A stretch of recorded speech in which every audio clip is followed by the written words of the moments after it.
अच्छा जनाब, पाकिस्तान ने भी बहुत वेहमेंटली जो है वो पैलेस्टाइन के मुद्दे के ऊपर बात की है और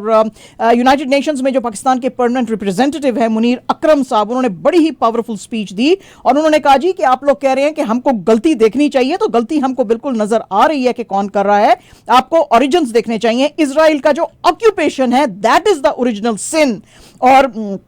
पैलेस्टीनियंस जो हैं उनके भी सेम राइट्स होने चाहिए जो कि इजरायलीज हैं। आप सिर्फ एक ही तरफ देख रहे हैं और बार बार कह रहे हैं इजराइल को राइट ऑफ डिफेंस, इजराइल को राइट ऑफ डिफेंस होना चाहिए। क्या पैलेस्टीनियंस ह्यूमन बींग्स नहीं है? वो भी ह्यूमन बींग्स हैं, लेकिन आपकी चूंकि दोस्तियां इजराइल के साथ किथ एंड किन के साथ हैं तो इसलिए आप उनकी साइड जो है वो हाईलाइट कर रही हैं। क्या बात है कि जो पैलेस्टीनियंस हैं are they people of lesser god? ये एक छोटा सा हम आपको क्लिप सुनाते हैं जो कि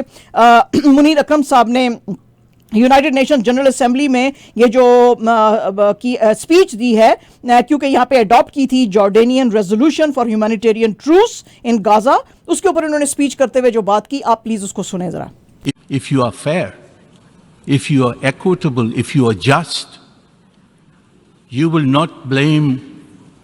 one side and not the other. And if you were to go back to the issue of who started this, we all know who started this. It is a 50 years of Israeli occupation and the murder and killing of Palestinians with impunity that started this. When you push a people into the corner, they will respond. This is what the Secretary General said. It did not happen in a vacuum. And look at the reaction that came from the Israeli representative, insulting the Secretary General, calling for his resignation. They can't face the truth. They can't face justice. They can't face the fact that the justice नहीं face कर सकते and that is a complete crime. तो ये crime जो है ये आपको रोकना पड़ेगा। तो बड़ी जबरदस्त इनकी स्पीच थी। अगर आप ज्यादा भी सुनना चाहते हैं यूनाइटेड नेशंस का जो टीवी है उसके ऊपर ये पूरी आप स्पीच जो है सुन सकते हैं। पाकिस्तान के अंदर पंजाब की जो केयर टेकर गवर्नमेंट है जी, उसने एक लंबा चौड़ा जो है सिर्फ टोटल 4 महीने के लिए बजट जो है अपना स्टार्टिंग फ्रॉम नवंबर 2023 टू फरवरी 2024 इसको जो है वो अप्रूव किया है। Care taker chief minister Mohsin Naqvi जो है लाहौर में बात कर रहे थे और उन्होंने कहा जी कि हमने ये बजट 2.08 ट्रिलियन रुपीस का पेश जो किया है, इसको कैबिनेट की ग्रीन लाइट मिल गई है। सिर्फ 2 महीने रह गए हैं इलेक्शंस में और इन्होंने ये इतना बड़ा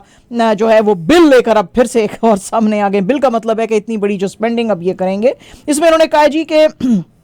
इसमें से 351 बिलियन जो है डेवलपमेंट के ऊपर खर्च किए जाएंगे, 51 बिलियन जो है वो उसमें रिलीफ दी जाएगी प्रोविंस के लोगों को, 1.72 ट्रिलियन नॉन डेवलपमेंटल एक्सपेंडिचर है, 355 बिलियन ऑनगोइंग डेवलपमेंटल स्कीम्स के ऊपर स्पेंड किया जाएगा, 170 billion for salaries, 130 billion for pensions, 2 billion for IT, 10 billion for repair of roads and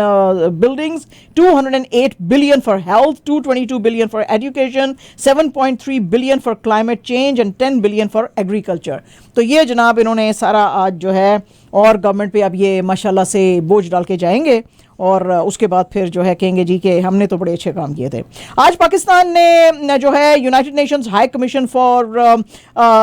जो ह्यूमन राइट्स है, उन्होंने कहा था कि पाकिस्तान ने ये जो कह दिया है अफगान रेफ्यूजीज को निकलने के लिए, उसके ऊपर जो है वो बड़ा रिएक्शन शो किया है फॉरेन ऑफिस ने, क्योंकि उन्होंने कहा था कि ये पाकिस्तान ठीक नहीं कर रहा, उनको फोर्स नहीं कर सकता। फॉरेन ऑफिस की स्पोक्स पर्सन मुमताज जहरा बलोच ने कहा कि इलीगल फॉरेनर्स रिपैट्रिएशन प्लान जो है वो तमाम इलीगल फॉरेनर्स जो पाकिस्तान में रह रहे हैं irrespective of their nationality and country of origin, उनके ऊपर अप्लाई किया जाता है। और ये डिसीजन पाकिस्तान ने under Pakistan sovereign domestic laws जो है वो लिया है, जिसमें कि हमारे ऊपर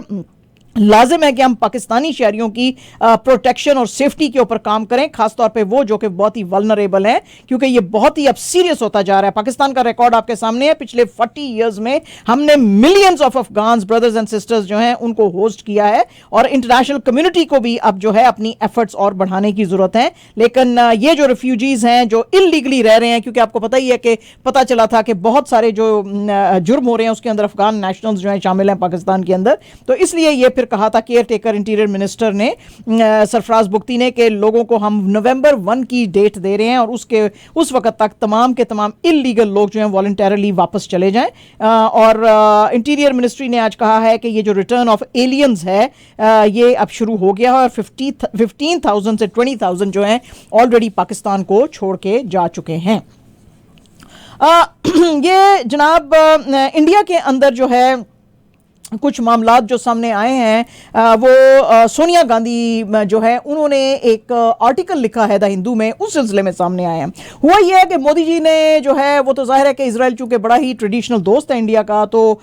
उसको उन्होंने कहा जी कि बिल्कुल you have the right to self determination, जिसके के ऊपर बहुत सारा एक ह्यूज सेक्शन जो था हिंदुस्तान के अंदर वो भड़क गया, क्योंकि इंडिया ने हमेशा से जो है पैलेस्टीनियंस का राइट टू सेल्फ डिटर्मिनेशन और उनका जो है कि they should exist with Israel, उसके ऊपर बड़ा हाईलाइट काम किया। आज इनका जो आर्टिकल सोनिया गांधी जी का है उसमें एक तरफ तो उन्होंने वैसे हमास को कंडेम किया है, लेकिन ये जो दूसरी तरफ इजराइल बेतहाशा ये जो इनोसेंट सिविलियंस के ऊपर गाजा में एयर स्ट्राइक्स कर रहा है उसको भी बहुत ज्यादा डिनाउंस किया है। पार्टी प्रेसिडेंट मल्लिकार्जुन खड़गे ने जो है वो भी बिल्कुल सोनिया गांधी जी की लाइन जो है वो अपनाई। सोनिया गांधी जी ने आर्टिकल में लिखते हुए कहा था कि कांग्रेस का ये लॉन्ग स्टैंडिंग प्रिंसिपल्ड स्टैंस है और हमें बड़ी हैरत है कि इंडियन गवर्नमेंट ने क्यों एब्सटेन किया उस वोटिंग से on resolution moved by Jordan and UNGA, जिसमें कि सीज फायर के लिए कहा गया था, इंडिया को उसमें हिस्सा लेना चाहिए था। उन्होंने कहा जी कि पैलेस्टाइन की का जो मसला है वो उसी वक्त हल हो सकता है जब एक sovereign independent viable secure state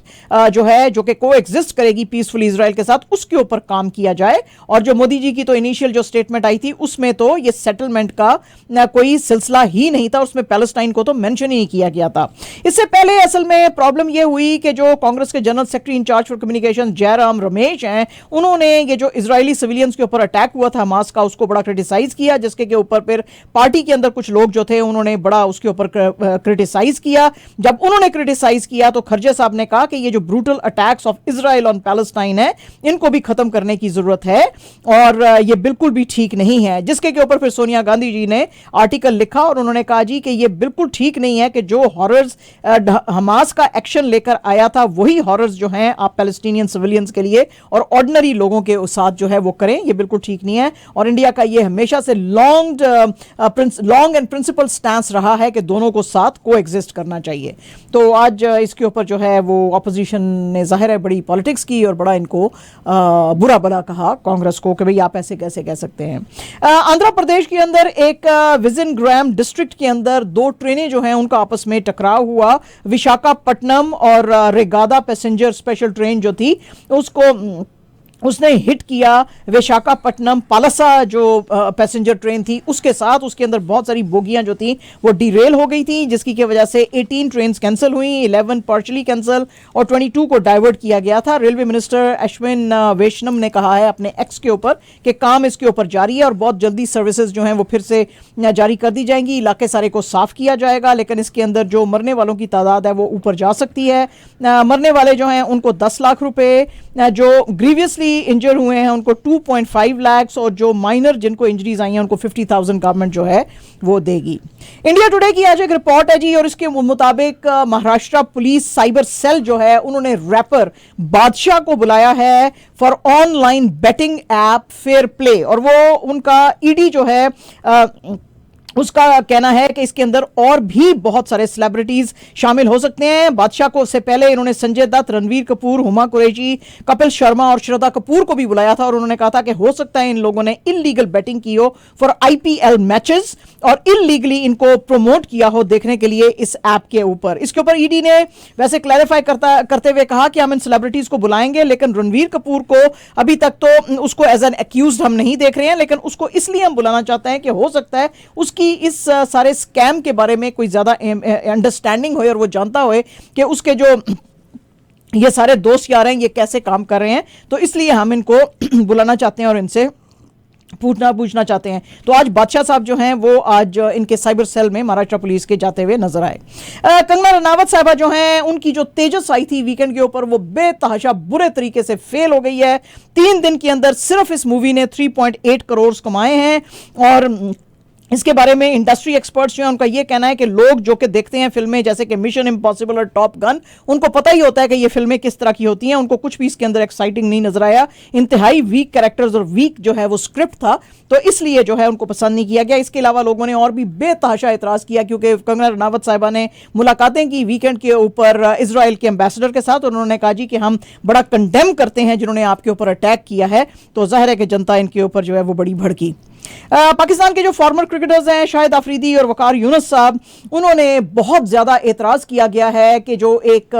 TV anchor के प्रोग्राम के अंदर जो बाबर आजम की प्राइवेट चैट थी एक सीनियर पीसीबी ऑफिशियल्स के साथ, उसको पूरे के पूरे को लीक कर दिया, जिसमें कि वो पूछ रहे हैं कि क्या आपने ज़का अशरफ साहब को फोन किया है, क्योंकि पाकिस्तान की कोई परफॉर्मेंस इतनी अच्छी नहीं चल रही है। तो इन्होंने आगे से वो जवाब दे रहे हैं बाबर आजम के नहीं मैंने कोई फोन नहीं किया। तो वो आगे से कहता है कि क्या आप उनके फोन कॉल्स को जो है वो इग्नोर कर रहे हैं, तो उन्होंने कहा जब मैंने कॉल ही नहीं किया ना उन्होंने मुझे किया तो इग्नोर कैसे करेंगे। ये सारे का सारा जब टीवी के ऊपर आया तो इसको कहा गया जी कि ये प्राइवेट कॉन्वर्सेशन को इस तरह से बगैर पूछे हुए एयर कर देना अनएथिकल है और वायलेट करती है professional and moral values of journalist. Waqar Younis ने अपने एक्स के ऊपर लिखा कि तुम लोग क्या करने की कोशिश कर रहे हो, it is absolutely pathetic, Babar Azam को छोड़ दो, अकेला छोड़ दो, वो पाकिस्तान क्रिकेट का एक एसेट है, उसको बदनाम करने की कोशिश मत करो। शाहिद अफरीदी ने भी कहा कि इस तरह से जो आप हरकतें कर रहे हैं अपने ना सिर्फ मुल्क को डिफेम कर रहे हैं बल्कि अपने प्लेयर्स को भी डिफेम कर रहे हैं। क्या चेयरमैन ने खुद उस जर्नलिस्ट को बताया था ये सब कुछ एयर करने के लिए, और अगर उसने ऐसा किया है तो डिसग्रेसफुल एक्ट है, अगर नहीं किया तो आप लोगों की गलती है। वो जो प्रोग्राम था उसके अंदर अजहर अली भी बैठे हुए थे एज अ पैनलिस्ट, तो अजहर अली ने भी ये सवाल पूछा उससे, जो है एंकर जो हैं वहां पे बड़े आजकल बड़े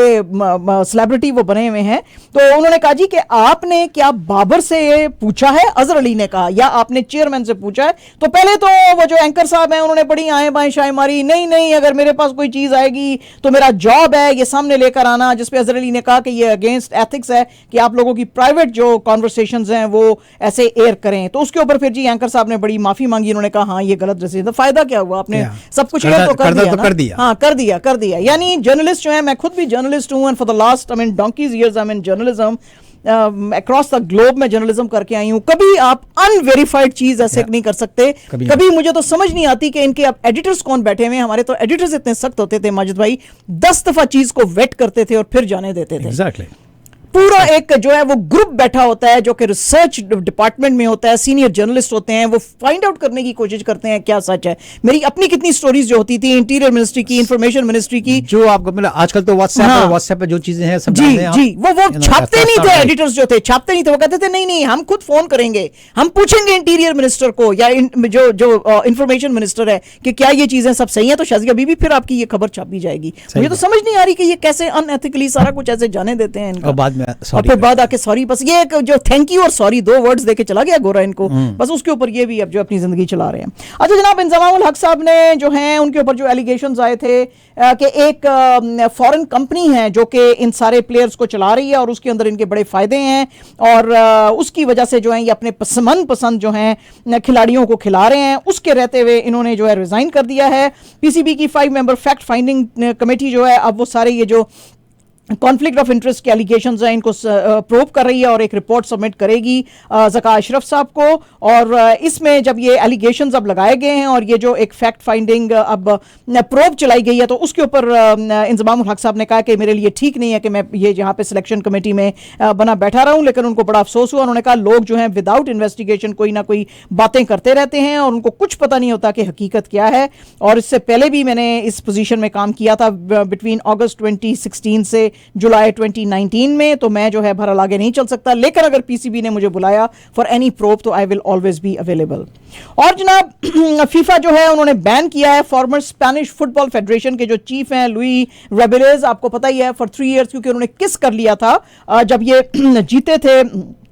स्पेन की जो विमेंस वर्ल्ड कप टीम है, जब फाइनल में जीती थी अगस्त 28, 2013 को 1-0 से इन्होंने इंग्लैंड को हराया था सिडनी के में। और इसके अलावा भी इन्होंने और भी बहुत सारे ऑब्सीन किस्म के जेस्चर्स किए थे खुशी के अंदर, जबकि क्वीन लेटिजिया ऑफ स्पेन और उनकी जो बेटी जो है प्रिंसेस सोफिया 16 ईयर्स की, वो भी उसी वो जो एक्सक्लूसिव डब्बा होता है वहाँ पे थी। तो बहरहाल जी अब इन्होंने सॉरी तो किया था लेकिन इनको निकाल दिया गया था और अब इनको जो है बैन भी किया गया है। और जनाब इससे पहले कि हम आपको आखिरी खबर सुनाएं, आज अफगानिस्तान ने 7 विकेट से वर्ल्ड कप के मैच में श्रीलंका को हराया at MCA stadium in Pune. 242 runs जो हैं, रन्स जो टारगेट दिया था वो बहुत छोटा सा था जी, 242 का टारगेट था जो कि उन्होंने 3 विकेट्स के गंवाने पे इन 45.2 ओवर्स पूरा कर लिया। दिलशान मुंडा शंका जो थे उन्होंने आउट किया था रहमतुल्लाह गुरबाज और इब्राहिम जदरान को, लेकिन उसके बाद फिर कैप्टन जो है अफगानिस्तान के हशमतुल्लाह शहीदी, उन्होंने 58 नॉट आउट बनाए ऑफ 74 बॉल्स। अजमतुल्लाह ओमर जई ने 73 नॉट आउट ऑफ 63 बॉल्स। रहमतुल्लाह शाह ने 62 ऑफ 74 बॉल्स बनाए और कैप्टन हशमतुल्लाह ने टॉस जीतने के बाद जो था पहले बॉलिंग करने को चूज किया था। एंड जनाब, लास्ट न्यूज हमारी एब्सोल्युटली थोड़ी सी सैड भी है लेकिन बड़ी प्यारी भी है,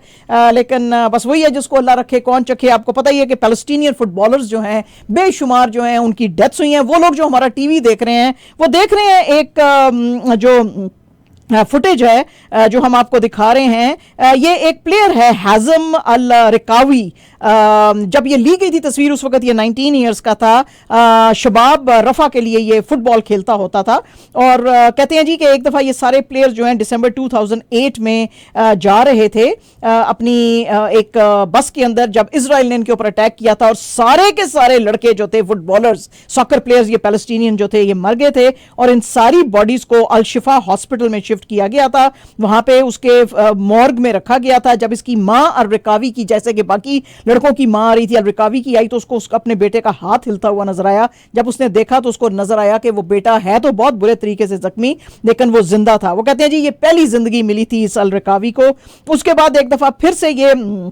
जो है चला गया 2011 में वेस्ट बैंक में खेलने के लिए डिफरेंट क्लब्स के लिए। वहां पे इसका भाई भी था और ये क्लब था इस दफा शबाब अल रफा और वहां पे अपने भाई मोहम्मद के साथ खेलने के लिए ये गया था और अगेन यहां पे इजरायली बम्बार्डमेंट हुई और सारे का सारा इनका घर जो है वो तबाह हो गया, सब लोग मर गए। लेकिन जब वहां पे उन्होंने लोगों ने रबल हटानी शुरू की तो रबल के बीच में से फिर से ये लड़का जो है जिंदा निकला और इसने पहनी हुई थी वही जो है शबाब रफा की जो शॉर्ट्स हैं ये रेड कलर की वो पहनी थी। तो कहते हैं कि